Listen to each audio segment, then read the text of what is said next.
Sometimes there are things in your life that are going to be outside of the norm. Thank you, Jesus. Thank you, Jesus. And when you are in a foreign place and it feels unusual, trust God. Yes. When you're in a place where you've never gone before, trust God. Yes. Why? Because the word for today is this. Believe a new thing in 2017. The first will be Isaiah 43:18-19. The next will be Philippians 1:6. Don't worry about how fast I'm going. It's going to be up in just a minute. John 14:13, then Mark 11:24. You ready? Here we go. Just listen how this whole thing flows. And I'm just impressed with God. I don't know if y'all ever get to that point where you get impressed with God. Yeah. Maybe you ain't got there yet. Wait for it. Remember ye not the former things, neither consider the things of old. Behold, I will do a new thing. New thing. Now it shall spring forth. Shall ye not know it? I will even make a way in the wilderness and rivers in the desert. Being confident of this very thing, that he which hath begun a good work in you will perform it unto the day of Jesus Christ. And whatsoever ye shall ask in my name, that will I do, that the Father may be glorified in the Son. Therefore I say unto you, what things soever you desire when ye pray, believe that ye receive them, and ye shall have them. Yeah.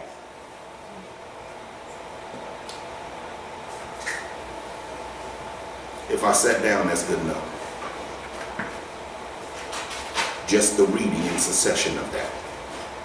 That came from 4 different books. But it flows. And the first thing God tells us is, forget that stuff behind you. Eat it. Why? Because it didn't work. Yeah. Okay. The new thing. New creatures. It's renewable every day. When God says he's going to do a new thing, I'll take you there now. Isaiah 43:18-19. Isaiah 43:18-19. The first thing God tells you to do is to not remember what you used to do. Not remember the way you used to handle something. Don't remember the way watch this. The way your car used to run, don't remember that. Right. In 2017, I'm doing a new thing. Something you ain't never seen, something you ain't used to, something that's not common. You used to be able to go somewhere and get a hookup and come out not paying full price. You used to be able to have your friend who's the cable guy hook your house up with cable. You used to. Can't do that no more. I'm doing a new thing now. Now I'm going to be able to give you enough money to afford what you want. All right, preacher. Now I'm going to be able to give you whatever you need in spite of you. Yeah. Don't go back to the Don't go back. When you go back and you try to figure it out yourself, that cancels out your faith. Yeah. Trust me when I tell you that. Anytime sometimes we engage in mind thinking, figuring out things, we worry for days about how something is going to work itself out. Yeah. And the whole time you worry, you're not engaging your faith. Why? As to think that your own flesh can figure this out. When you started this thing, it was above you anyway. When you started thinking about it, God had already figured out what the victory was. But you're going to be simple and keep going over it in your own mind, never coming up with a solution. And then when you do come up with a solution, it don't work. He said, behold, I'll do a new thing. So my expectation in God is this. God, I'm going to erase what I know to do and trust you for what I don't know. When God said, son, I'm going to do a new thing, he opened up the fact that daily renewed possibilities happen each and every day. In other words, I do not wake up under the same bondage tomorrow that I'm under today. Oops. Some folk carry it from day to day. They live in it. They allow themselves to lay down with it on their minds and to wake up consumed by it. I'm so disappointed with my... I understand you being disappointed with your decision, but now turn it over to God and let him handle it. Yes. Then there is therefore now no condemnation to them which are in Christ Jesus, which means it's a renewable thing each and every day. You don't have to repeat the same day twice. Although you think you are. You don't. God said, I'm doing a new thing. That's renewable daily. God, can you do something new every day? Absolutely. Yeah. God created time. Yeah. God created space and time. Yeah. God understands all things that work in the middle of time. Right. Who are we except those who exist in God's time? So can God renew something daily? Yes. Can God give you a new beginning daily? Yes. Can God change a situation each and every? Absolutely. You can go to work tomorrow, the same folk who were there yesterday and there today. I walk in 1 week, CEO giving me a hard time. A day later, where's the CEO? Oh, yesterday was his last day. Oh, I didn't know that. God can change it from day to day. All you got to do is give it to him. Okay. And then somebody told me this, and I go by it now. I don't pray that God destroy you. No. I don't pray that God kill you. Some folk can do that. That's not me. I pray God promote him. Give him a raise, Jesus. Get him out my face. Think about it. I don't want God to destroy because I don't want nobody to say that about me. Yes. So then you give the same mercy you want back. God promote it. Give him a better job. Take him up a little higher. But get him out from around me. I didn't harm him. I just wanted God to... It's a new thing. The only way people of God begin to grow and do greater in God is that we change the way we think. We tend to focus so much on the negative. We give so much attention to the negative part of life instead of the greatest part, which is God's grace and mercy. There's no negativity in God. God says, all right, I see that, but I promise you this, son. If you let me have it, I'll work it for you good. What? I'll work it for you good. God, it can't be for my good because everything I see in its path, it's destroying. How can it be for my good? We don't see how God is going to work that to our benefit. But that's the reason why he's God and you're not. He sees the end of a thing at the beginning of it. You just trying to figure out how to survive in the middle. The next part of that says Philippians 1:6.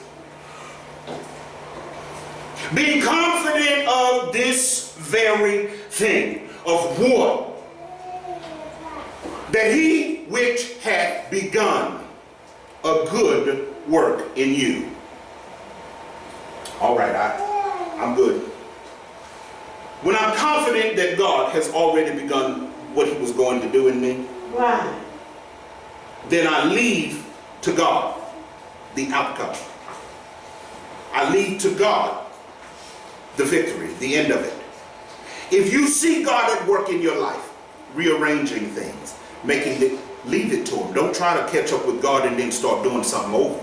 Because now you're overstepping God, and God is not in competition with you, nor will he never be.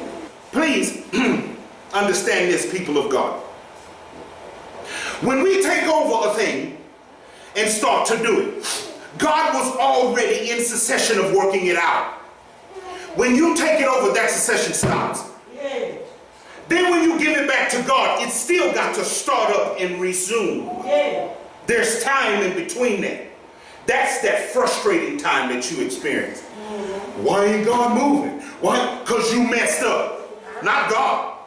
He was already in succession of fixing it and tearing things down, building stuff up. You jumped in and said, I got it now, God. I can see the end. I got it now. Although you can see the end is 2 feet away, you still don't bother God's stuff. Because when you do, time stops. Quit playing. Then when you give it back to God, now we got to start up. Why God don't listen to me? He did listen to you.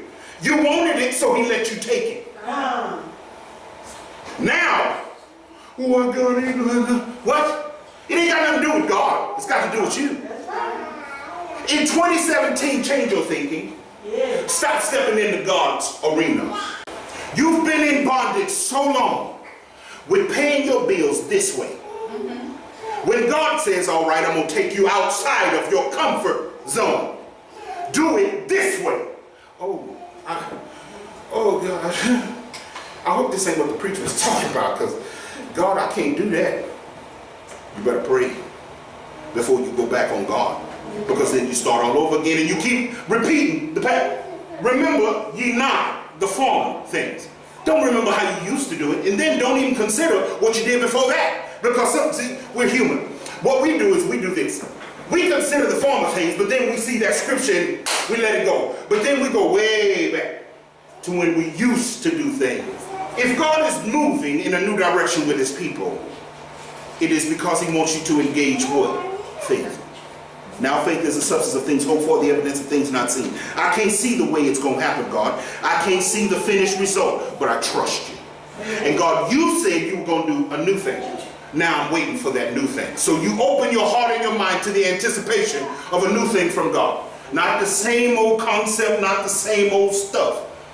When God says, I'm going to do a new thing, he's going to fill your cup with endless opportunities. So, Lord, as you fill my cup, let it overflow. What does that mean? Well, I'm going to bring my cup to you, God, daily. Watch out. It ain't no one filling, one and done. No, it's a daily trip. God, I got to come to you at the beginning of the day in order to get my filling for the day. So for yesterday's filling doesn't cover today. I take you back to the children of Israel when they were in the wilderness for 40 days and God rained down manna. The manna would last all day. And at the end of the day, it was done.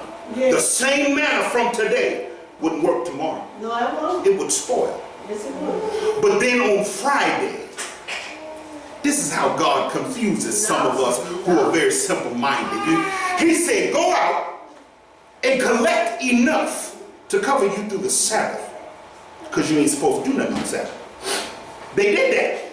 The manna didn't spoil. It carried them over. How did that happen, God? Is it the same manna? Uh-huh. But I did a new thing that day. If you don't break out of your old habits, you will never break free to the life God has ordained for you. When God says I'm going to do a new thing, I don't put that past God. I'm sorry. I don't know what kind of limitations you put on your God you serve, but that ain't who I serve. You understand what I'm saying? My understanding with God is different.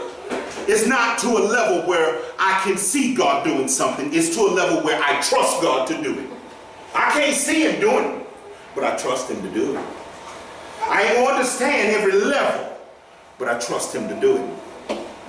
I ain't going to understand how he works it out, but I trust him to do it. And then when he does increase me, he's going to give me the wisdom to know how not to foolishly get rid of what he gives me. Well, right. Then we say John 14:13, and whatsoever ye shall ask in my name, that will I do,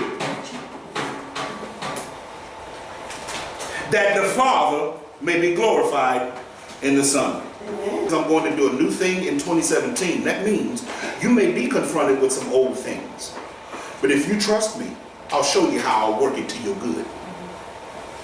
If you'll trust me, I'll show you how I will take what normally would set you back and it will advance you. I've had some things that have set me back every time. Amen. Every time. God says no more. In 2017, trust me, I'm God. Yes, sir. And what normally sets you back will promote you, will catapult you into a greater and brighter future. Amen. All you got to do is trust me. Yes. Stop trusting in your own mind to figure something out. Because it is in your own mind that your faith escapes you. Your faith is no longer there when your mind is figuring it out. You're going over and over and over and over and over and you still don't have a solution.